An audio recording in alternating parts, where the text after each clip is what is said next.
नमस्कार, आप देख रहे हैं सुबह बोलेगा। मैं हूं आपके साथ शैलेंद्र चौहान और आज सुबह बोलेगा बात करेंगे कृषि कानून वापस मजबूरी या जरूरी। लेकिन उससे पहले आपको झांसी ले चलेंगे जहां प्रधानमंत्री नरेंद्र मोदी पहुंचे हुए हैं। सीधी तस्वीरें आपको दिखा रहे हैं झांसी से, जहां पीएम नरेंद्र मोदी पहुंचे हुए हैं।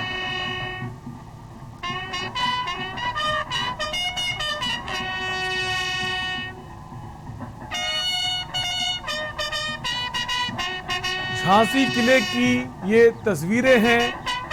झांसी के किले के प्राचीर पर इस वक्त प्रधानमंत्री नरेंद्र मोदी मौजूद हैं।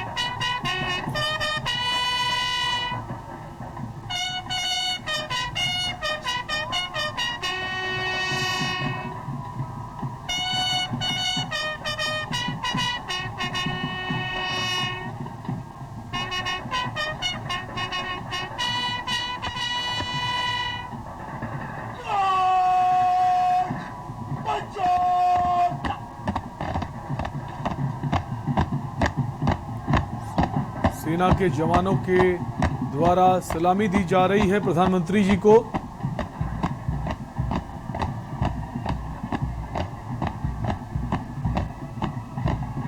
झांसी किले के प्राचीर की तस्वीर है जहां प्रधानमंत्री नरेंद्र मोदी पहुंचे हुए हैं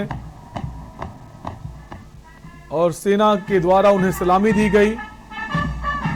इसके पहले महोबा पहुंचे थे जहां पर उन्होंने अर्जुन बांध परियोजना का लोकार्पण किया और अब झांसी पहुंचे हैं।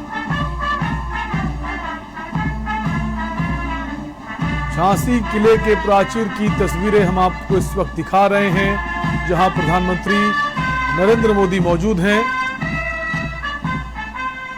और आज वो झांसी में किले की प्राचीर पर डिफेंस कॉरिडोर की सौगात देने वाले हैं और भी कई परियोजनाओं का लोकार्पण करेंगे, शिलान्यास करेंगे। पट्टिका के अनावरण के लिए प्रस्थान कर रहे हैं और राष्ट्र ध्वज को पूरे सम्मान के साथ उतारा और सहेजा जा रहा है। आपको बता दें, शाम के वक्त राष्ट्र ध्वज को उतार दिया जाता है और जिस वक्त ये हुआ प्रधानमंत्री वहां मौजूद थे और ध्वज का पूरा सम्मान किया गया।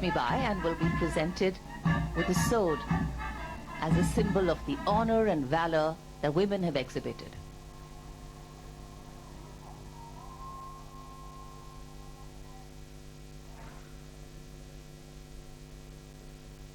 डिफेंस कॉरिडोर की सौगात देने पहुंचे हैं झांसी प्रधानमंत्री Narendra Modi. This is a 5 foot by 7.5 foot sculpture, sandstone on top and granite at the bottom.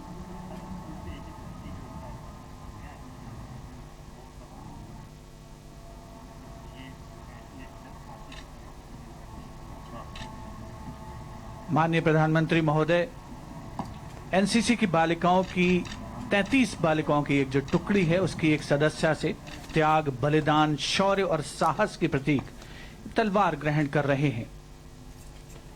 Bharat के उज्जवल भविष्य का परिचायक एनसीसी में बालिकाओं की उपस्थिति, 33 अलग अलग जिलों से ये बालिकाएं कैडेट यहां पर पहुंची हैं।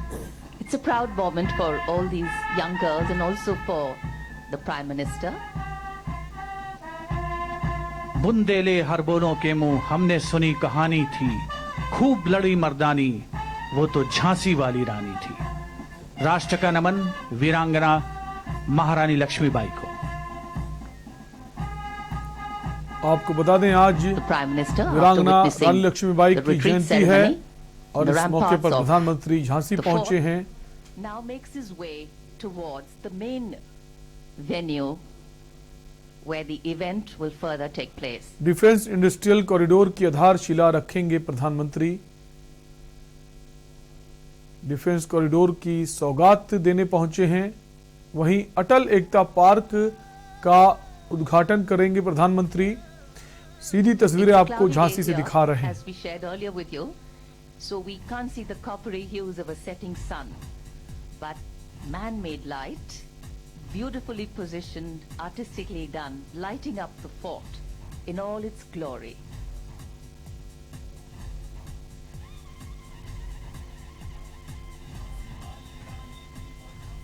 स्वदेशी रक्षा उपकरण जो हैं वो सशस्त्र बलों को सौंपेंगे। डिफेंस इंडस्ट्रियल कॉरिडोर की आधारशिला रखेंगे। झांसी के ऐतिहासिक किले की अटल प्राचीर एकता से पार्क का उद्घाटन करेंगे। वीरांगना रानी लक्ष्मीबाई को नमन करने के कई उपरांत सारी माननीय सौगातें आज प्रधानमंत्री महोदय आज के प्रधानमंत्री कार्यक्रम के मुख्य आयोजन स्थल सौंपेंगे। की ओर प्रस्थान कर रहे हैं, जहां वे रक्षा क्षेत्र में और अन्य क्षेत्रों में देश के विकास को परिलक्षित करती हुई परियोजनाओं को राष्ट्र को समर्पित करेंगे। तो डिफेंस सेक्टर के लिए कई बड़ी उपलब्धियां हैं जो आज प्रधानमंत्री उनको सौंपेंगे।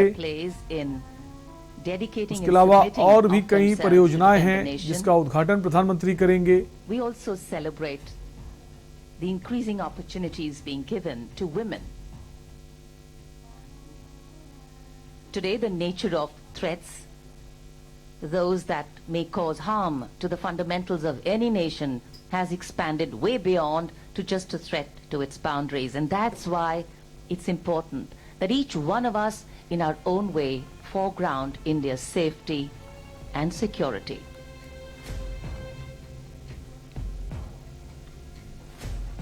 माननीय प्रधानमंत्री महोदय ने आत्मनिर्भर भारत का आह्वान किया है और उसी की एक झलक आज ऐतिहासिक झांसी के किले की पृष्ठभूमि में निचले भाग में स्थित मुख्य आयोजन स्थल पर देखने को मिलेगी, जहां पर न केवल देश में निर्मित रक्षा उपकरणों को राष्ट्र को समर्पित किया जाएगा माननीय प्रधानमंत्री महोदय के द्वारा, बल्कि आने वाले दिनों में ये भी संभावनाएं बन रही हैं कि भारत रक्षा क्षेत्र में निर्यात करने की स्थिति में भी पहुंच सकता है।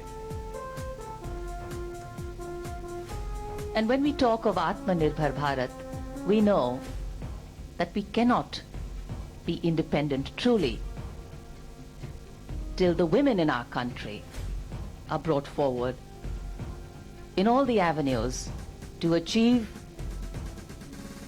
to be successful. Women and the important roles they play in ensuring that the fabric of the nation stays strong is well recognized.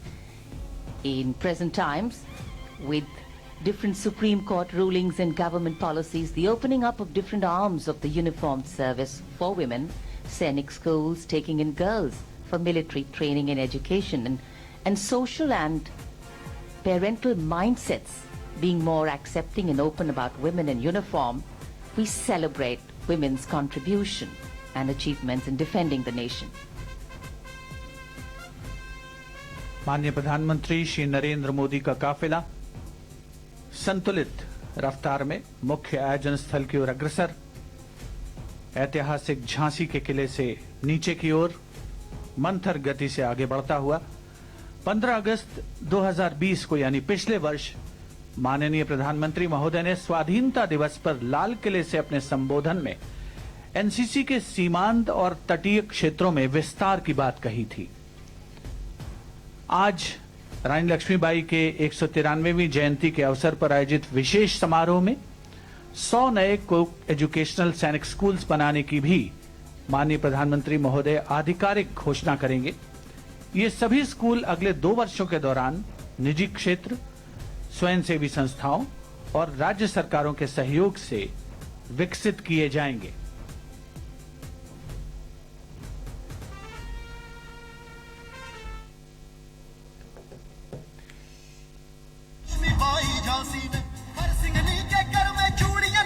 Sixteen specially placed cameras by Doordarshan.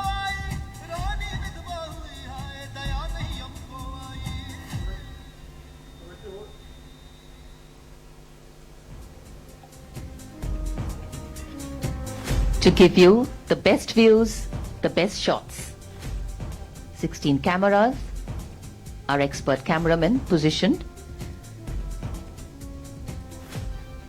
And as the Prime Minister's carcade makes its way to the main venue, which is here, right at the foot of the hill on which the fort of Jhansi is situated. This is where everybody has gathered.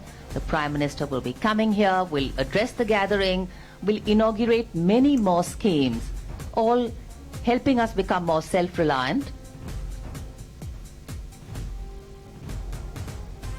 and the whole area lit up. When we look back at 1888, when the Indian Military Nursing Service was formed, commencing the role of women in the Indian Armed Forces, to today, the year 2021, we find that exposure, reach and participation of the women has increased so dramatically. And as if everything here is celebrating that participation. राष्ट्र रक्षा समर्पण पर्व का आयोजन रक्षा मंत्रालय द्वारा आजादी के अमृत महोत्सव के समारोह के तहत किया गया है। 3 दिवसीय ये समारोह जो कि आज अपनी परिणति पर पहुंच रहा है। माननीय प्रधानमंत्री श्री नरेंद्र मोदी का ऐतिहासिक झांसी शहर में आगमन हुआ है और अब से कुछ देर पहले उन्होंने झांसी किले की प्राचीर पर राष्ट्र की ओर से वीरांगना रानी लक्ष्मीबाई को नमन किया और अब उनका आगमन हो रहा है मुख्य आयोजन स्थल पर।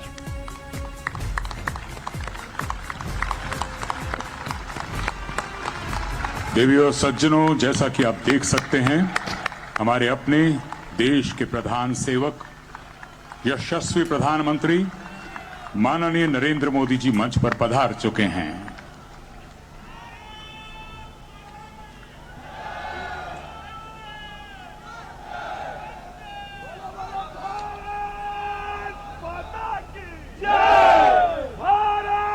मंच पर आसीन भारत के माननीय प्रधानमंत्री श्री नरेंद्र मोदी जी,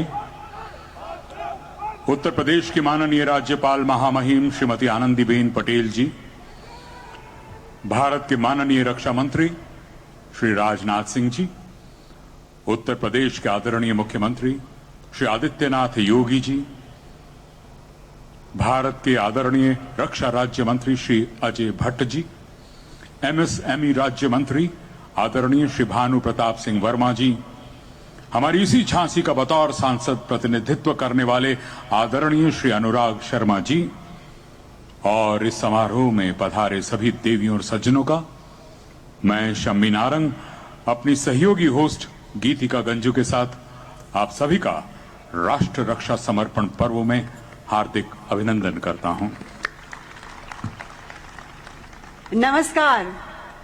सर्वप्रथम मैं देश के माननीय रक्षा मंत्री श्री राजनाथ सिंह जी से विनम्र निवेदन करूंगी कि वे अभिनंदन स्वरूप हमारे माननीय प्रधानमंत्री जी को एक सुंदर चित्र भेंट करें।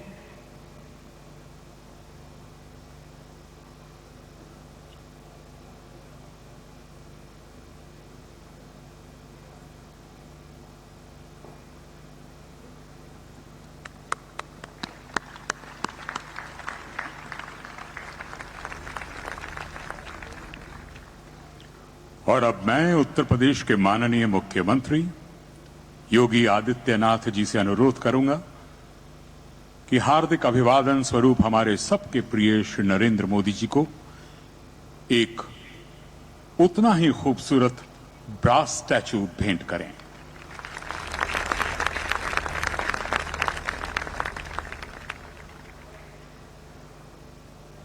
देवियों और सज्जनों, आप सबको सादर प्रणाम।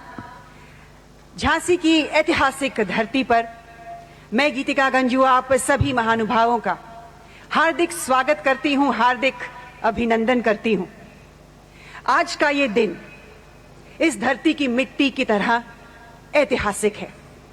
आज के दिन हम सभी भारतवासी आत्मनिर्भरता की ओर एक निर्णायक कदम उठाने जा रहे हैं। निश्चय है कि आने वाला भविष्य यशस्वी होगा। आज ये हमारे लिए बेहद गर्व का विषय है कि हमारे बीच भारत के प्रथम और वर्तमान chief of defence staff general Bipin Rawat, PVSM, UYSM, AVSM, YSM, SM, VSM, ADC मौजूद हैं।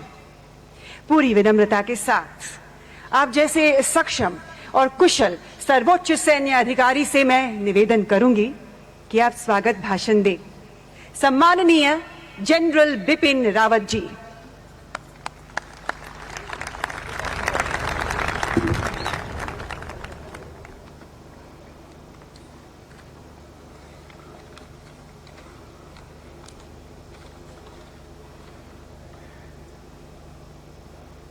माननीय प्रधानमंत्री श्री नरेंद्र मोदी जी, माननीय रक्षा मंत्री श्री राजनाथ सिंह जी, महामहिम राज्यपाल श्रीमती आनंदीबेन पाटिल, मुख्यमंत्री श्री योगी आदित्यनाथ जी, रक्षा राज्य मंत्री Shri Ajay Bhatt ji, Shri Bhanu Pratap Singh Verma, minister of state MSME Shri Anurag Sharma, सांसद झांसी, नौसेना अध्यक्ष एडमिरल करमवीर सिंह, वायुसेना अध्यक्ष एयर चीफ मार्शल चौधरी, रक्षा सचिव डॉक्टर अजय कुमार, उप सेना अध्यक्ष लेफ्टिनेंट जनरल मोहंती, अन्य वरिष्ठ अधिकारी, जनप्रतिनिधि, देवियों और सज्जनों, मीडिया कर्मी, शुभ संध्या। भारतवर्ष की बुंदेलखंड की इस भूमि पर झांसी की रानी लक्ष्मीबाई ने विशेष पहचान दिलाई है। उत्तर प्रदेश सरकार के सहयोग के साथ रक्षा मंत्रालय ने रानी के अदम्य साहस और वीरता को नमन करते हुए बुंदेलों का ही नहीं बल्कि समस्त देशवासियों में एकता और अखंडता की भावना उजागर कर दी है। हमारे प्रधानमंत्री द्वारा हर देशवासी और स्वतंत्रता सेनानी जिन्होंने देश को स्वतंत्रता दिलाने में देश सर्वप्रथम के अटल इरादों से अपना जीवन देश को समर्पित कर दिया, उन सभी को सम्मानित करने की पहल बहुत ही सराहनीय है। रानी की गाथाओं का वर्णन समय मांगता है, लेकिन सुभद्रा कुमारी चौहान की कुछ पंक्तियों में मैं वर्णन करना चाहूंगा। बुंदेले हरबोलों के मुख हमने सुनी कहानी थी, खूब लड़ी मर्दानी, वो तो झांसी की रानी थी, वो तो झांसी की रानी थी। अपने घोड़े पर सवार दारो दांतों बीच लगाम संभाले, तलवार से वार करते अंग्रेजों पर लगातार वार करते हुए साहस और बलिदान का अचंभित करने वाला नजारा इतिहास के पन्नों में रचा है। तो ये भव्य तस्वीरें, इस खबर पर हम लगातार बने रहेंगे। उसके पहले रुकेंगे एक ब्रेक के लिए, जल्द लौटेंगे। आप देख रहे हैं के न्यूज, खबरों का सारथी। जब मेरी जान जाएगी तो मैं कह सकती हूँ कि एक एक खून का खतरा जितना मेरा है, वो एक एक खून एक भारत को जीवित करेगा, भारत को मजबूती देगा। इंदिरा गांधी के पास एक ऐसी नैतिक विरासत थी जिसमें जनता के लिए संघर्ष और सर्वस्व बलिदान सबसे बड़े मूल्य थे। इंदिरा गांधी 1966 में भारत की प्रधानमंत्री बनी। देश हित में एक के बाद एक महत्वपूर्ण फैसलों ने उन्हें नया नाम दिया, आयरन लेडी। इंदिरा गांधी जानती थीं कि भारत की गरीबी हटाने के लिए कई मोर्चों पर कई सालों तक काम करना पड़ेगा। इसके लिए उन्होंने 20 सूत्री कार्यक्रम की नींव रखी। हरित क्रांति से किसानों को भरोसा हुआ कि वही इस देश की रीढ़ है। एक और मोर्चा था जिसने दुनिया भर में भारत का आत्मसम्मान बढ़ाने का काम किया। पाकिस्तान से सन 71 की लड़ाई 13 दिनों के भीतर पाकिस्तान के 93,000 सैनिकों का आत्मसमर्पण करवाकर विश्व की सबसे बड़ी सामरिक विजय हासिल की। 18 मई 1974 को पोखरण में परमाणु परीक्षण कर उन्होंने दुनिया को बता दिया कि हम किसी से युद्ध नहीं चाहते, लेकिन हम किसी से भी मुकाबले के लिए तैयार हैं। इस पूरे दौर में दुनिया ने भारत की आर्थिक क्रांति देखी। बैंकों, खदानों, तेल कंपनियों का राष्ट्रीयकरण और पूर्व रियासतों को मिलने वाले वित्तीय लाभ, प्रीवी पर्स का खात्मा जैसे जनता के हक में ऐतिहासिक फैसलों ने उन्हें समाज के आखिरी आदमी का नेता बना दिया।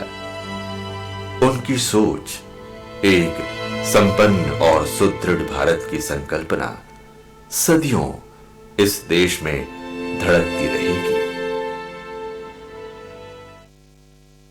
सुबह के लिए उड़ चला गैरों की जमीन पर, खुश खुशबू अपनेपन की ढूंढता और दूर कितना भी जाओ, इस जुबान से दूर ना जा पाओगे। रुमल, बोलो जुबान केसरी। आप देख रहे हैं के न्यूज, खबरों का सारथी।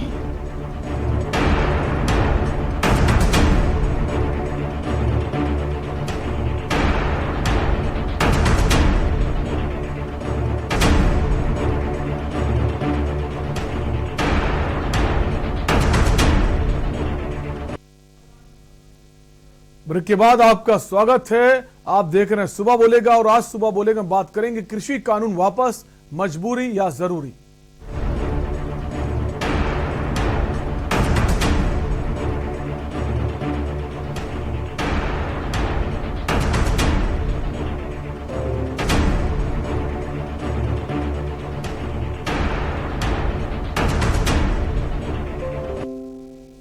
प्रकाश पर्व के मौके पर सुबह सुबह प्रधानमंत्री नरेंद्र मोदी ने पिछले एक साल से विवाद और आंदोलन का सबब बने तीनों कृषि कानूनों को वापस लेने का ऐलान कर दिया।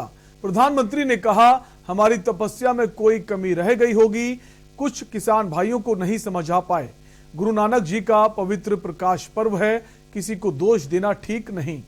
प्रधानमंत्री की कृषि कानून वापसी की घोषणा के बाद कई ऐसे सवाल हैं कि क्या देश में इस वजह से जो सामाजिक तनाव चल रहा था वो क्या खत्म हो जाएगा?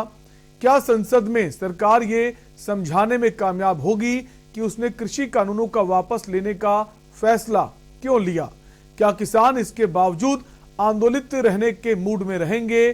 क्या इस कदम से मोदी की उदार इमेज को मजबूती मिलेगी? क्या यह फैसला चुनावी राजनीति के तहत लिया गया है? अगले 3 से 4 महीनों के अंदर 5 राज्यों के विधानसभा चुनाव होने जा रहे हैं।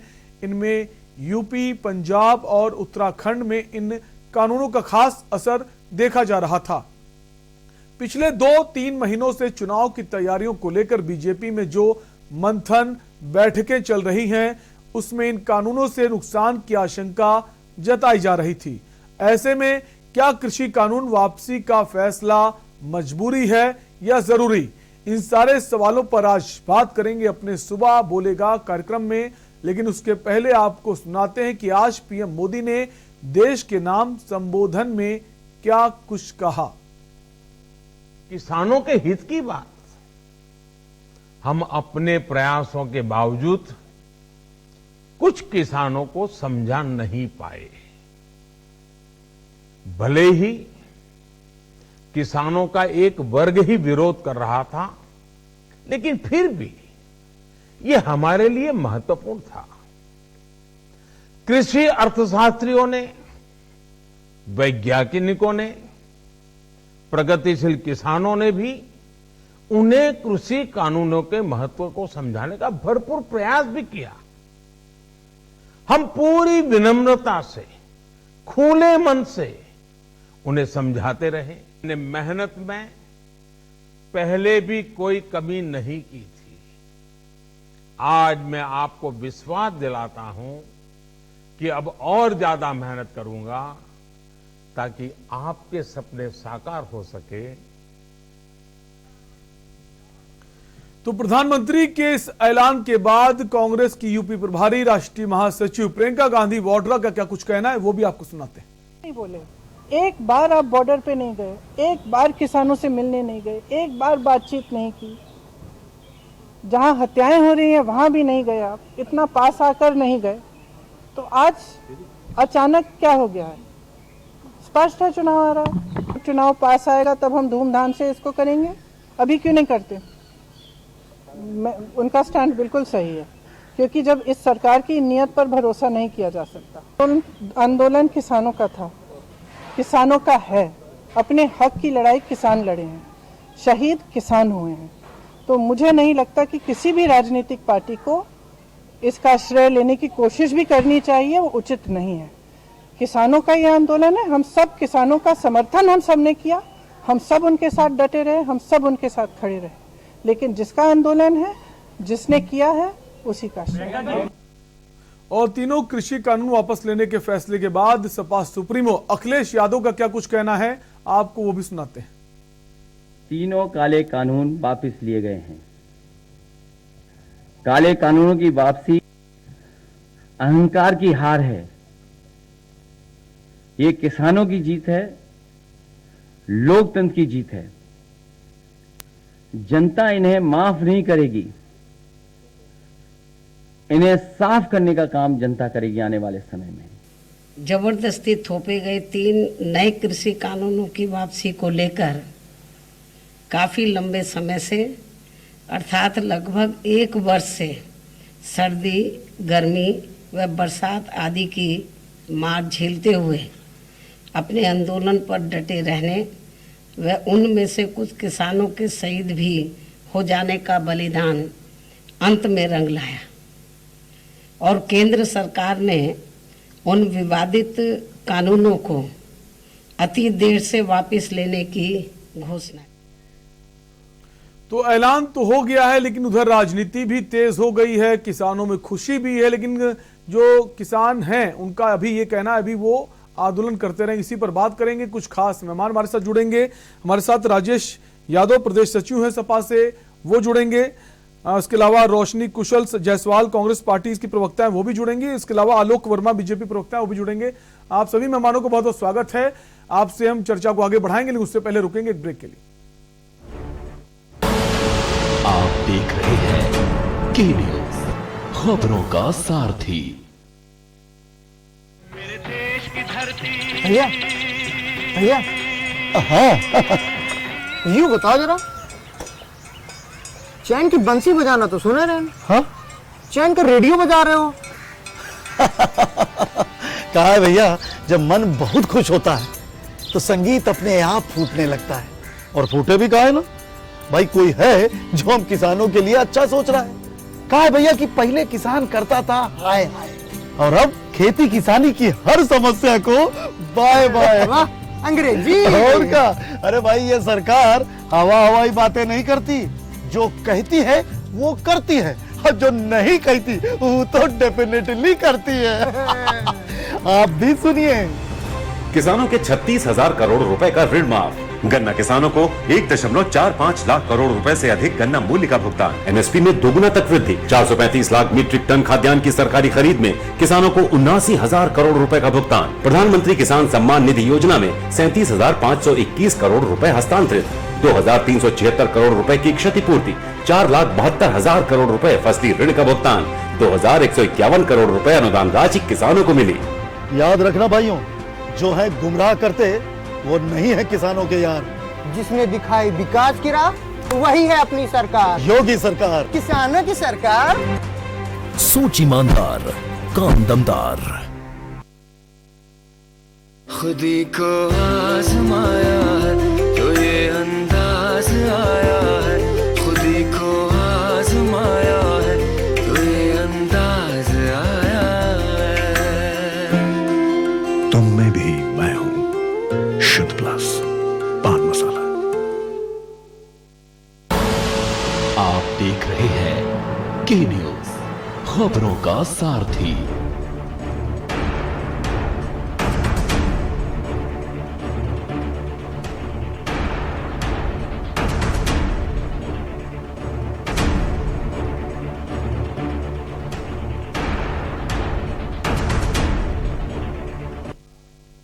ब्रेक के बाद आपका स्वागत है। आप देख रहे हैं सुबह बोलेगा, और सुबह बोलेगा हम बात कर रहे हैं। आज प्रधानमंत्री ने तीनों कृषि कानूनों को वापस लेने का फैसला लिया है, जिसके बाद किसानों में खुशी का माहौल है। लेकिन दूसरी तरफ राजनीति भी तेज हो गई है। कई लोग अलग अलग बयान दे रहे हैं, अलग अलग प्रतिक्रिया दे रहे हैं। इसी पर हम बात करेंगे, चर्चा करेंगे। हमारे साथ कई खास मेहमान जुड़ गए हैं। हम सीधा आलोक वर्मा जी के पास आएंगे, बीजेपी प्रवक्ता हैं। आलोक जी, प्रधानमंत्री ने जो फैसला लिया, सभी स्वागत कर रहे हैं इस फैसले का, किसानों में खुशी का माहौल भी है। लेकिन अब ये आरोप लगाए जा रहे हैं कि प्रधानमंत्री ने डर की वजह से फैसला लिया है, ये प्रधानमंत्री किसानों के आगे हार गए हैं और चुनाव नजदीक है, ये भी बड़ी वजह बताया जा रहा है। कैसे देखते हैं इस पूरे मामले को? देखिए, आप अच्छी तरीके से जानते हैं प्रधानमंत्री जी की कार्यशैली को। प्रधानमंत्री जी आमतौर पे देश के हित के लिए जो भी फैसले करने होते हैं वो करते हैं, और हमेशा से करते रहे। 2014 से आप उनके तरीकों को देख रहे हैं, हम सब भी देख रहे हैं। कई बार ऐसा होता है कि देश के हित में बड़े फैसले लेने पड़ते हैं, कुछ लोगों को नागवार भी गुजरते हैं, कुछ लोगों को कड़े भी लगते हैं, कुछ लोगों की कुछ आशंकाएं भी उन फैसलों पर होती हैं। जैसे इन तीनों कानूनों को भी अगर देखें तो कुछ लोगों को इसमें जो है अपनी बेहतरी नजर आ रही थी और कुछ लोगों को इसमें आशंकाएं भी नजर आ रही थी और लगातार आंदोलन पे बैठे थे। अब प्रधानमंत्री जी ने आज एक खास मौके पे, एक खास पर्व पे इसको पीछे की तरफ कदम बढ़ाया है, इस तीनों कानूनों को वापस लिया है, तो मुझे लगता है स्वागत होना चाहिए। आज जिस तरीके का मौका है उसमें कुछ कहना, मुझे लगता है कि कुछ राजनीति तलाशना, कुछ राजनीति की बातें करना कोई बहुत मायने नहीं रखता। बड़ी बात है, प्रधानमंत्री जी ने भी खुद कहा है कि शायद कुछ कमी रह गई, लोगों को समझाने में कुछ कमी रह गई। हमें भी लगता है कि भारतीय जनता पार्टी के एक लीडर के तौर पे कुछ कमी रह गई, देश के सभी लोगों को हम समझा नहीं पाए और शायद कभी कुछ ऐसा मौका आएगा। ऐसे बहुत सारी चीजें होती हैं, मुझे लगता है कि देश को करना पड़ता है, देश को उन कानूनों पर, उन चीजों पर, उन बातों पर आगे बढ़ना होता है। इस मसले पर भी इसको भी इसी नजरिए से देखा जाना चाहिए। लेकिन आलोक जी, किसान जो हैं अभी भी नहीं मान रहे। संयुक्त किसान मोर्चा की बात करें, वो कह रहे हैं अभी भी हम आंदोलन जारी रखेंगे। राकेश टिकैत जो हैं भारतीय किसान यूनियन के जो अध्यक्ष हैं, उनका कहना है कि अभी आंदोलन जारी रखेंगे जब तक ये फैसला जो है, बिल जो है वापस नहीं जाता संसद के अंदर। उसके बाद जो एमएसपी है उस पर अब सवाल खड़े हो रहे हैं कि एमएसपी जो है उसको गारंटी कानून बनाएं। क्या लग रहा है कि हल निकल गया है कि अभी भी किसान आंदोलन करते रहेंगे? नहीं, देखिए, हकीकत की बात तो यही है कि आजादी के बाद से देश के जो किसान हैं उनकी हालत बहुत बेहतर नहीं हुई। मैं भी किसान परिवार से संबंध रखता हूँ, मेरे पास भी अपनी एक खेती की जमीन है, लेकिन कहीं ना कहीं खेती से गुरेज किया है लोगों ने। इसलिए किया है क्योंकि अगर देखा जाए तो 80% अगर जो भारत के किसान हैं उनके पास बहुत कम खेती है, 2 हेक्टेयर से भी कम खेती है और उसमें भी बंटवारा होता चला गया है। तो उसमें बहुत सारे आमूल-चूल परिवर्तन की जरूरत थी। तीनों कानूनों के जरिए जो सलाह मिली थी सरकार को, विशेषज्ञों के जरिए, दूसरे दलों के जरिए, और भी बहुत सारे लोग थे, किसी कानून को आगे बढ़ाने के लिए, किसी नीति को आगे बढ़ाने के लिए बहुत सारी चीजों की जरूरत पड़ती है, बहुत सारी राय मशवरे की जरूरत पड़ती है, बहुत सलाह मशवरे की जरूरत पड़ती है। एक बड़ा फैसला था, एक कड़ा फैसला था, इसमें भी कहीं कोई शक नहीं। बहुत सारी आशंकाएं भी थी जो लगातार आपने सड़कों पर देखी। बहुत सारी बातें अलग अलग लोगों ने भी कही हैं, लेकिन आज एक बड़ा दिन है कि प्रधानमंत्री जी ने उन कानूनों को वापस खींचा है, उन कानूनों को वापस लिया है। हम आगे देखने की जरूरत है, आगे बढ़ने की जरूरत है। बड़ा दिल दिखाया है, बड़ा दिल दिखाया है। ठीक है, राजेश यादव हमारे साथ बने हुए प्रदेश सचिव हैं समाजवादी पार्टी के। राजेश जी, आलोक जी का कहना है प्रधानमंत्री जी ने बड़ा दिल दिखाया है और इस फैसले का स्वागत करना चाहिए और करना भी चाहिए, क्योंकि जिस तरह से लगातार किसान आंदोलन कर रहे हैं उसको लेकर उस दिशा में एक बड़ा कदम है। कम से कम किसान अब अपने घर जाएंगे, अपना काम करेंगे। कैसे देखते हैं प्रधानमंत्री जी के इस फैसले को? सबसे पहले देश के सभी किसानों को बधाई, जिन्होंने संघर्ष और आंदोलन छेड़ा था। उस आंदोलन से ये सरकार घबरा कर आज तीनों काले कानून वापस लिए। अगर और ये लोकतंत्र की जीत है और किसानों की जीत है। लोकतंत्र इसी को कहते हैं। अगर प्रधानमंत्री जी का दिल साफ होता तो आज हमारे किसान एक साल से लगभग 1 साल से पंजाब और हर बॉर्डर पे आंदोलन कर रहे हैं। सैकड़ों किसानों की मृत्यु हो चुकी है, जो सैकड़ों किसान शहीद हो गए हैं। प्रधानमंत्री जी ने आज कानून तो वापस ले लिए। जो किसान के बच्चे अनाथ हो गए, जो परिवार अनाथ हो गए, प्रधानमंत्री जी ने उनके बारे में उनसे माफी मांगनी चाहिए और उनको मुआवजा भी देना चाहिए। जब अगर आपका दिल साफ था, आपको वापस ही लेना था, तो 1 साल तक की उन किसान भाइयों को, जो किसान हमारे देश के अन्नदाता हैं, उनको क्या क्या नहीं कहा गया। उनको पाकिस्तानी कहा गया, उनको खालिस्तानी कहा गया। हमारे प्रधानमंत्री जी ने उनको आंदोलन जीवी तक की कहा। आज प्रधानमंत्री जी घबरा कर, जो माननीय अखिलेश यादव जी की पूर्वांचल यात्रा हुई, जो जन सैलाब पूरी रात 3 बजे तक की सड़कों पे किसान नौजवान खड़े रहे, प्रधानमंत्री जी उससे घबरा कर आज ये तीनों कृषि कानून वापस लिए। लेकिन ये किसान भारतीय जनता पार्टी सरकार को माफ कभी नहीं करेगा, उसको साफ करेगा। किसानों ने मन बना लिया है कि हम सरकार को बदल कर रहेंगे और बदलाव ला कर रहेंगे, क्योंकि भारतीय जनता पार्टी के नेताओं की नीयत साफ नहीं है। वो यूपी के चुनाव के बाद फिर कुछ ला सकते हैं, तो उनकी नीयत नहीं साफ है। इसलिए किसान भारतीय जनता पार्टी को माफ करने वाला नहीं। नियत नहीं साहब है। ठीक है, हमारे साथ रोशनी कुशल जायसवाल हैं, कांग्रेस प्रवक्ता हैं।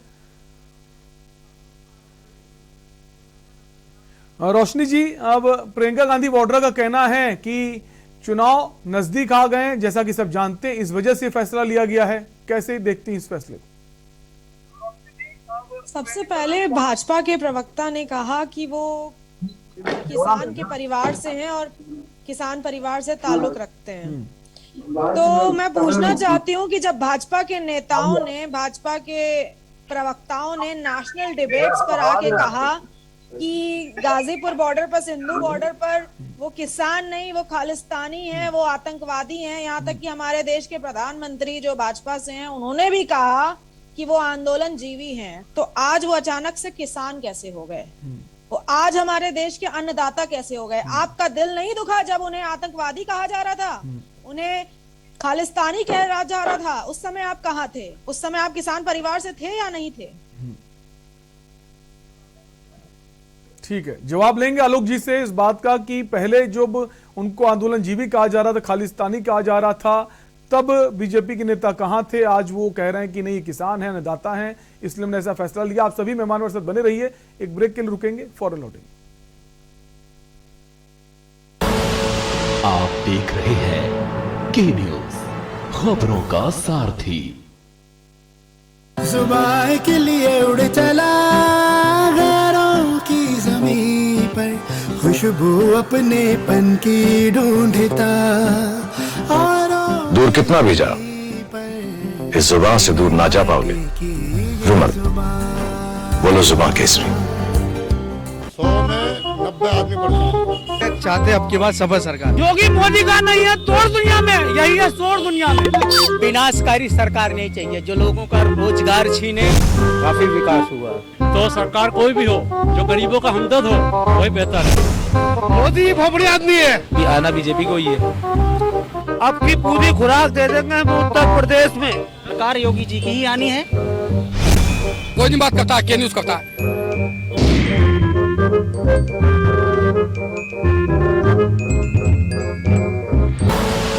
आप देख रहे हैं के न्यूज, खबरों का सारथी।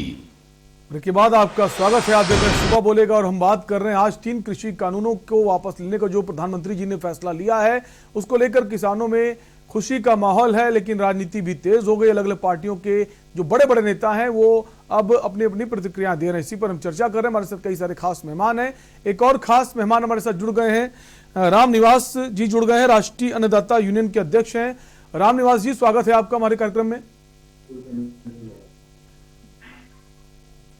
राम निवास जी, आपको हमारी आवाज आ रही है?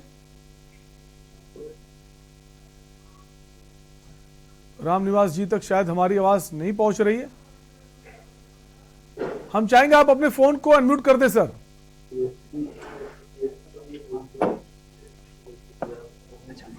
राम निवास जी, क्या आप हमें सुन पा रहे हैं?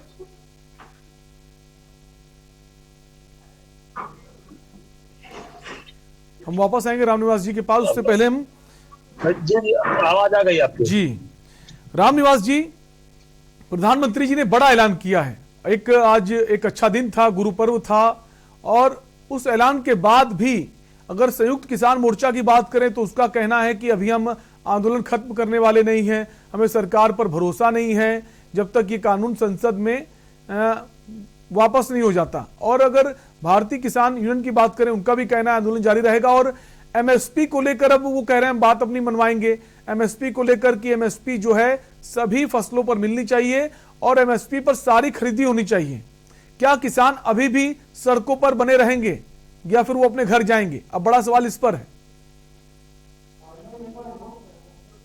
बहुत ही आज का प्रधानमंत्री जी ने जिस तरह से आहत होकर के निर्णय वापस लिया है, बहुत ही दुखद है और दुर्भाग्यपूर्ण है, क्योंकि ये तीनों कृषि कानून किसानों के हित में बने थे। जिस तरह से विपक्ष के राजनीतिक दल और उनके साथ तथाकथित किसान नेताओं ने एक बड़ी साजिश के तहत इतने अच्छे किसान हितैषी कृषि बिलों का विरोध करके और एक तरह से पूरे देश में अराजकता का माहौल फैलाने का काम किया है। और कृषि बिल तो बढ़ाना था, सीधे इन लोगों ने प्रधानमंत्री जी को निशाने पर रखा। उनकी छवि जो पूरी दुनिया में एक अच्छी छवि है, पूरी दुनिया के इतने बड़े स्तर पे उनका मान सम्मान हो रहा है, उसको धूमिल करने के लोग जो प्रयास कर रहे थे, इससे प्रधानमंत्री जी आहत होकर के इस कानून को आज वापस करने का घोषणा किया है। हम सब लोगों ने इसका विरोध किया है और कहा है कि कानून वापस नहीं होने चाहिए। और हम सब लोग मिलकर आज एक बैठक किए हैं और देश के सभी सांसदों से पत्र लिखेंगे, उनसे आग्रह करेंगे कि ये किसानों के हितों के बिल हैं, इन बिलों को वापस न किया जाए। और आप सब लोग, तो आपको लगता है प्रधानमंत्री अपने फैसले से वापस चले जाएंगे? आपको ऐसा लगता है? अगर आप ऐसी बातें सर करेंगे तो जो बाकी किसान अभी सड़कों पर उतरने की बात कर रहे हैं, अभी वो आंदोलन कर रहे हैं, वो तो फिर भी नहीं मानेंगे। अगर आप कहेंगे वो बिल ही नहीं वापस होगा तो इससे तो माहौल और खराब होगा ना सर, इससे तो माहौल और खराब होगा जैसी आप बात कर रहे हैं। अगर आप ये कह रहे हैं कि हम उनसे आग्रह करेंगे बिल वापस ना करें, तो जो आग्रह सरकार कर रही है कि किसान अपने घर को लौट जाएं, वो तो फिर और पेचीदा स्थिति हो जाएगी। क्योंकि जो खुफिया एजेंसी हैं उनकी तरफ से खबरें ये आ रही है कि अब ये आंदोलन और उग्र हो सकता है, जिसकी बड़ी वजह है जो आज प्रधानमंत्री जी ने ये फैसला लिया। क्योंकि कहा जा रहा था 26 नवंबर को कि ये अब संसद भवन जाएंगे और आंदोलन को तेज करेंगे, जो बड़े बड़े मंत्री हैं बीजेपी के उनका घेराव करेंगे। ये तमाम खबरें आ रही हैं और अगर ऐसा होता है तो खूनी संघर्ष में भी बदल सकता है आंदोलन। इसलिए प्रधानमंत्री जी ने फैसला लिया है और आप कह रहे हैं कि हम आग्रह करेंगे फैसला जो है वो ना वापस लें। बहुत अच्छा बिल है। राजेश जी, जैसा कि रामनिवास जी ने कहा, कितना सहमत है इनकी बात से? रामनिवास जी बिल्कुल गलत कह रहे हैं। ये किसान बिल जो वापस हुआ है, जब संसद सत्र चलेगा उसमें प्रस्ताव ला इसको वापस किया जाए। दूसरी बात, किसानों की जो एमएसपी पे कानून लाया जाए, जो किसानों की एमएसपी है उस पे भी कानून लाया जाए। प्रधानमंत्री जी को उस पे भी कानून लाना चाहिए। और जिस तरीके से लखीमपुर में किसानों को कार के नीचे कुचला गया, वो आज माननीय प्रधानमंत्री जी की मंत्रिमंडल में मंत्री है, उनको आज तक बर्खास्त नहीं किया गया। यह कैसी दोगली नीति है? जब किसानों के साथ प्रधानमंत्री जी खड़ा होना चाहते हैं तो अपने मंत्री को क्यों नहीं बर्खास्त करते? मंत्रिमंडल से हमको निकालना चाहिए। ये कैसी दोहरी राजनीति है? वो किसानों के साथ नहीं है, वो डर के लिए किसानों के साथ है। यूपी और पंजाब जितने राज्य हैं उनमें उनको हारने का डर है, इसलिए प्रधानमंत्री जी ने नाटक करके किसानों के साथ दिखा रहे हैं। वो किसानों के साथ कभी नहीं है। अगर है तो लखीमपुर खीरी के मंत्री जी को उनको बर्खास्त करना चाहिए। ठीक है। आज राकेश टिकैत जो हैं भारतीय किसान यूनियन के अध्यक्ष, उन्होंने भी बात कही कि फैसला तो आपने ले लिया है लेकिन एमएसपी जो है वो भी मिलती रहेगी, गारंटी उसकी दें। और जो आपने मंत्री की बात की अजय मिश्र टेनी, उनका इस्तीफे की भी बात की है। जब तक वो बर्खास्त नहीं हो जाएंगे तब भी आंदोलन जारी रखेंगे। आलोक जी, क्या अब अगला फैसला सरकार ले सकती है? जो अजय मिश्र टेनी है उनके मंत्री, उनको उनके पद से बर्खास्त किया जा सकता है और एमएसपी पर गारंटी दे सकती है सरकार कि एमएसपी पर हम सारी जो फसलें हैं उसको खरीदेंगे।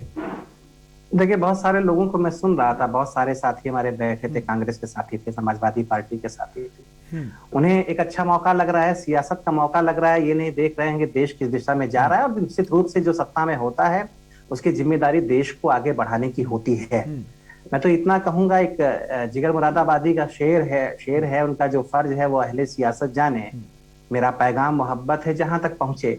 प्रधानमंत्री जी ने एक हाथ बढ़ाया है। बहुत सारे, आज आप भी यही बात कह रहे थे कि बहुत सारे लोगों को उन तीनों बिलों पर आशंका थी। प्रधानमंत्री जी ने एक हाथ आगे बढ़ाया है, उन बिलों को फिलहाल वापस लिया। और निश्चित रूप से आज आप उनका दुख भी देख रहे थे, उनकी बातें भी आप सुन रहे होंगे निश्चित रूप से और दिखा भी रहे होंगे। और कहीं ना कहीं उन्हें बहुत खुशी इस बात की नहीं रही होगी, क्योंकि प्रधानमंत्री जी जब 2014 से उन्होंने शुरुआत की है, भारत के प्रधानमंत्री का उत्तरदायित्व लिया है, एक जिम्मेदारी ली है, तब ऐसा कोई काम उन्होंने नहीं किया है जो देश के हित में ना हो। पहला काम देश के हित के लिए ही है और भारतीय जनता पार्टी का जो भी नेता है उसकी पहली लाइन ही यही होती है कि जहां मामला देश का हो। आप बीच में मत बोलिए मोहतरमा, मौका आएगा आपका, मौका मोहतरमा आएगा आपके पास। अरे बीच में डिस्टर्ब मत कीजिए, बहस इस तरीके से नहीं होती। परिवार के हैं आप तो आपको पहले भी इसी तरीके से बहस करती हैं। बहस का तरीका सीख लीजिए, आदाब सीख लीजिए। नहीं, बहस का तरीका सीख लीजिए, इस तरीके से बहस नहीं होती, बहस बातचीत आपके होती पास है। आएंगे रोशनी कुशल जी, जब मौका आएगा उसके बाद आप फिर बोलिएगा। रोशनी कुशल जी आपके पास आएंगे तब अपना जवाब दीजिएगा, सबको मौका दीजिए बात करने का। जी आलोक जी अपनी बात पूरी कीजिए। मुझे जो बोलना है मुझे बोलने दीजिए, आपको जो बोलना है आप बोलिए, आप अपना पक्ष रख सकती हैं, कोई रोक नहीं रहा है उसे। दूसरी चीज जो सबसे बड़ी चीज होती है, देखिए आप भी मानेंगे और हमारे सभी साथी मानेंगे कि देश के किसानों का जो कुछ होना चाहिए, जिस तरीके से तब्दीली आनी चाहिए, जिस तरीके से उनका विकास होना चाहिए, उस तरीके से इस देश में विकास नहीं हुआ। तो निश्चित रूप से किसी भी सरकार को कुछ फैसला लेना पड़ेगा, चाहे वो भारतीय जनता पार्टी की सरकार हो या कोई और सरकार हो। बहुत सारे फैसले आज किसानों के हित के लिए लेने पड़ेंगे, क्योंकि 80% किसान इस देश में गरीब है, बहुत कम उनके पास जोत बची है, 2 हेक्टेयर से कम उनके पास खेती है, वो भी दिन ब दिन बढ़ती चली जा रही है। किसान अगर खेती से दूर न जाएं तो निश्चित रूप से हर सरकार को कुछ बड़े फैसले लेने पड़ेंगे।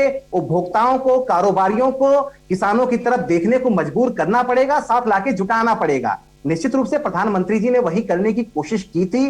जो सालों में जिस तरीके की एडवाइस प्रधानमंत्री जी को मिली थी उसे लागू करने की कोशिश की थी। और प्रधानमंत्री जी का व्यक्तित्व है कि कड़े से कड़े फैसला, कोई भी बड़ा से बड़ा फैसला लागू करने की कोशिश करते हैं, लेकर के आते हैं। इस फैसले को भी किसानों के हित के लिए आगे बढ़ाया गया था, किसानों के हित के लिए लाए थे, लेकिन लोगों को समझा नहीं पाए, जिसकी वजह से आज उन्होंने इस फैसले को वापस लिया है। आप लोग बने रहिए, एक ब्रेक का वक्त है, फौरन लौटेंगे। आप देख रहे हैं के न्यूज, खबरों का सारथी। चलो यहाँ पर सही से स्पेलिंग है। पूजा, मैं मार्केट से आता हूँ। मिस्टर, कार की चाबी? नहीं, मैं पैदल ही जाऊंगा। पापा, नॉट डैड। हाँ यार, अपनी दिल्ली सरकार बोलती है कि पॉल्यूशन कम करने के लिए हफ्ते में एक बार अपनी गाड़ी से एक ट्रिप कम करें और उसकी बजाय पब्लिक ट्रांसपोर्ट या कारपूल का इस्तेमाल करें। It's a small request, make sense, no? Yes, और ये बात मैं आपसे कब से कह रही थी, लेकिन मैं हेल्थ के पॉइंट ऑफ व्यू से बोल रही थी। यू नो व्हाट, मैं भी यही सोच रहा हूँ कि जब दिल्ली सरकार और घर की सरकार एक ही बात बोल रही है तो सुन ही लेना चाहिए। चलो यू गाइस कैरी ऑन, मैं चलता हूँ, बाय। बाय पापा। एक हफ्ते में आप जितनी बार गाड़ी निकालते हैं, अब से बस एक बार कम निकालें। बस एक ट्रिप कम, आप मिलकर अपने हिस्से का पोल्यूशन कम करें। हफ्ते में गाड़ी का बस एक ट्रिप कम करें। पर ये दिल है कि तक रहा है उन्हीं अल्फाजों का दूर कितना भी जाओ, इस जुबान से दूर ना जा पाओगे। विमल, बोलो जुबान केसरी।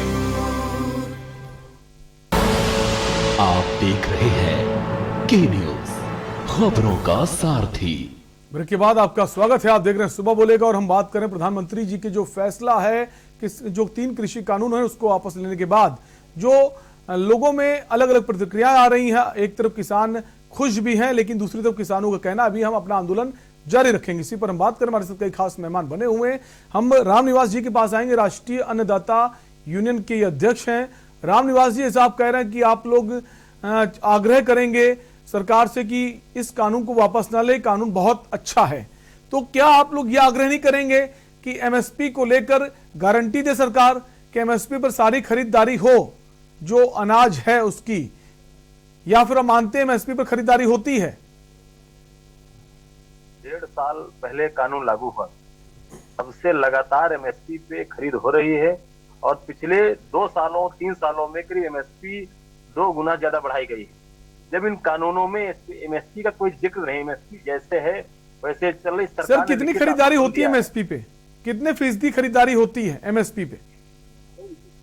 जो भी खरीदारी होती है सरकार की एमएसपी पर होती है, उस पर नहीं सर, सवाल ये सारे जितने किसान हैं जो अपनी फसलों को पैदा करते हैं, क्या उनकी सारी फसल एमएसपी के तहत बिक जाती है, खरीद ली जाती है? इस सवाल का जवाब दीजिए।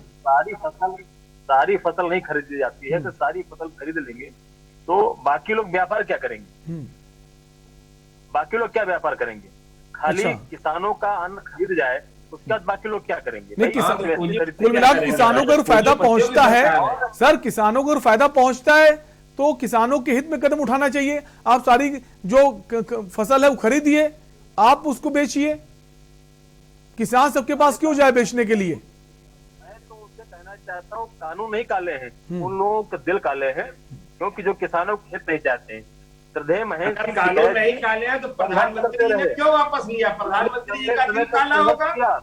और उन्होंने, उनकी मांग थी कि बिचौलियों से मुक्त किया जाए किसानों को, लेकिन आज बिचौलिए और कुछ सत्ता के जो अगल बगल अब तक मलाई काटते थे ऐसे दलाल और कुछ राजनीतिक दल जिनका राजनीतिक स्वार्थ था, उन लोगों के दबाव में प्रधानमंत्री जी ने निर्णय बहुत आहत मन से लिया है, जिसका हम सब लोग विरोध करते हैं, हमारी यूनियन विरोध करती है। रामनिवास जी, उन्होंने माफी मांगी है, क्षमा मांगी है, आप कह रहे हैं दबाव में फैसला लिया है, उन्होंने क्षमा मांगी है, मैं क्षमा प्रार्थी हूं, और आप कह रहे हैं दबाव में फैसला लिया है। मतलब प्रधानमंत्री जी का जो फैसला है आप उससे सहमत नहीं है, आप कहना गलत फैसला लिया उन्होंने? नहीं, उससे हम लोग सहमत नहीं है, और हम सब लोगों की मांग है कि इस पर पुनर्विचार हो, प्रधानमंत्री जी पुनर्विचार करें, और ये कानून, क्योंकि तीनों कानून किसानों के हित में है, इनको लागू किया जाए। और जो लोग इस साजिश में शामिल हैं, आंदोलन के बहाने देश में अराजकता फैलाने का, राजेश जी, जांच हो। कुछ किसान तो कह रहे हैं कि कानून वापस हो गया, स्वागत करना है, अब ये कह रहे हैं कि इसके खिलाफ हम आग्रह करेंगे कानून वापस न लिया जाए। ये बिल्कुल गलत कह रहे हैं, ये पता नहीं किस, ये पूंजीपतियों के इंसान हैं, ये किसानों के हमदर्द नहीं हो सकते, ये पूंजीपतियों के साथी है। प्रधानमंत्री जी ने अगर बड़ा दिल दिखा के किसान कानून वापस लिया है तो प्रधानमंत्री जी को किसानों के लिए डीएपी खाद की व्यवस्था करनी चाहिए, प्रधानमंत्री जी को डीजल पे किसानों को सब्सिडी देनी चाहिए, प्रधानमंत्री जी को एमएसपी अनिवार्य कानून लाना चाहिए अगर वो किसानों के सच्चे हमदर्द है। आज किसान उत्तर प्रदेश में डीएपी के लिए तरस रहा है, किसान भीड़ सुबह से लाइन लगाता है, शाम को उसको एक बोरी डीएपी नहीं मिल रही। तो माननीय प्रधानमंत्री जी को किसानों के लिए खाद की व्यवस्था करनी चाहिए। हम लोग जगह जगह आकस्मिक निरीक्षण कर रहे हैं, ठीक है। रोशनी जी, क्या लगता है ये कृषि कानून वापस लेने के फैसले के बाद जो आंदोलन कर रहे हैं किसान, वो अब सड़कों से हट जाएंगे, किसानों को आंदोलन खत्म हो जाएगा? किसानों को कीटनाशक ठीक है, देखिए किसान और कितनी महंगी हो गई है जो किसान एफर्ट नहीं कर सकते। ठीक है, लगभग इस आंदोलन में 700 किसान मारे गए। ठीक है राजेश जी, प्रधानमंत्री जी को उन किसानों के परिवार के बारे में सोचना चाहिए। ठीक है राजेश जी, बाकी लोग भी हमारे साथ हैं। रोशनी जी जवाब दीजिए। हाँ जी, हाँ जी, जवाब दीजिए। देखिए आगे आने वाले चुनाव हैं 5 राज्यों में, और देश के 62 करोड़ किसान नाराज थे इन 3 काले कानूनों से।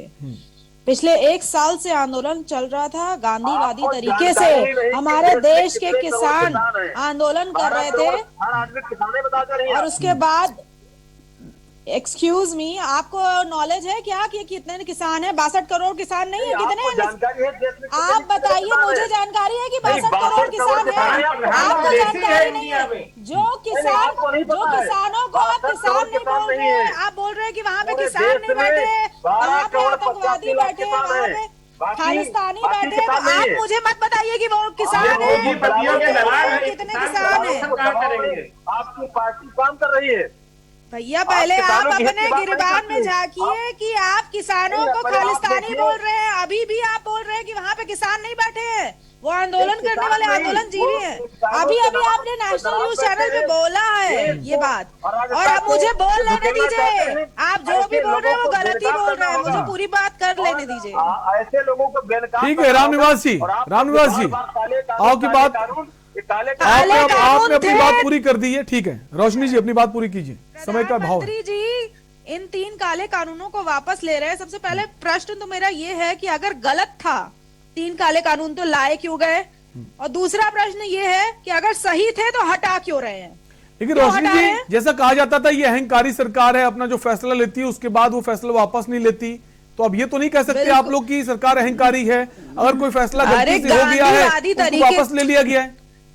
गांधीवादी तरीके से जो आंदोलन किया हमारे देश के किसानों ने, उसकी वजह से इस अहंकारी सरकार को झुकना ही पड़ गया, जो कि पूरे देश ने देखा, नहीं पूरे विश्व ने देखा कि मोदी जी ने 1 साल तक प्रताड़ित किया किसानों को। आंसू गैस के गोले बरसाए, लाठियों से पीटा, 600 किसानों की मृत्यु हो गई। उन 600 किसानों के परिवार पे क्या बीत रही होगी, जरा सोच के देखिए। कितनों ने आत्महत्या कर ली, बस आगे आने वाले भविष्य के लिए। आलोक जी, ठीक है, रामनिवास जी, ठीक है। आलोक जी, सरकार की हार है, सरकार झुक गई किसानों के सामने, उसे लगा अब इनको रोकना बहुत मुश्किल है। निश्चित आप ये समझिए कि मैं आज भी कह रहा हूं, अपने बात पर अटल हूं। ये किसान नहीं है, किसानों के नाम पर बिचौलिए थे और ये देश को अराजकता में धकेलना चाह रहे थे। इसमें एक अंतर्राष्ट्रीय साजिश थी, इसको कहीं न कहीं प्रधानमंत्री जी के संज्ञान में आया है। उन्होंने अभी इसको वापस लिया है, लेकिन इनको सबको बेनकाब करेंगे। आप देख रहे हैं जिस तरह कानून वापस करने की मांग कर रहे हैं। नेगेटिविटी फैलाएंगे रामनिवास जी, मतलब आलोक जी, आप बीजेपी पार्टी के प्रवक्ता, आप इस तरह की अगर बात करेंगे कि कितनी नेगेटिविटी प्रधानमंत्री जी के फैसले को आप लोग इस तरह से जोड़ रहे हैं।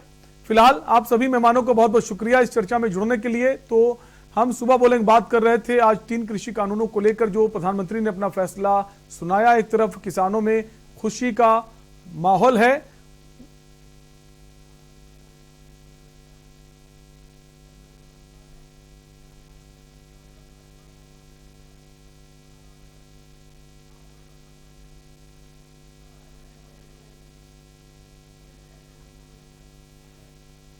तो कुल मिलाकर किसानों में खुशी का माहौल है। लेकिन सवाल अभी बना हुआ है, क्या किसान अब आंदोलन खत्म कर देंगे? क्योंकि और भी उनकी मांगे, एमएसपी पर गारंटी मांग रहे हैं और जो कृषि जो मंत्री हैं उत्तर प्रदेश